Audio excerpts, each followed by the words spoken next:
आपलं बाळ हेल्दी असेल तर आपलंही मन खूप आनंदी असतं. असंच आता गौरीचंही झालं आहे.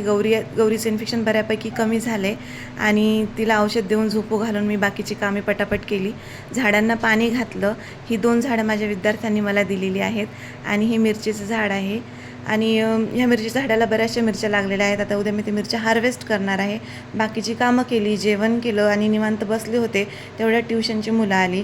ट्युशन घेतल्यानंतर ठरवलं होतं की आज बाहेर जायचं आणि बाहेर म्हणजे आम्ही गार्डनला गेलो होतो. तर गार्डनमध्ये गौरी खूप म्हणजे तिला बाहेर जायचं म्हटल्यावर खूप खुश होती ती आणि गार्डनला गेल्यानंतर ठरवलं होतं की आज नवरोबांना हरवायचं, कारण बॅडमिंटनमध्ये ते मला नेहमीच हरवतात. पण मी आज ठरवलं होतं की मी आज त्यांना हरवणार, पण माझा मनसुबा काय मी पूर्ण करू शकले नाही. नेहमीप्रमाणे आजही मला हरावं लागलं आणि घरी येता येता आम्ही उसाचा रस पिला. गौरीला उसाचा रस खूप आवडतो म्हणून बाहेर गेल्यानंतर आम्ही तिला नेहमीच उसाचा रस देतो आणि ती खूप एन्जॉय करते.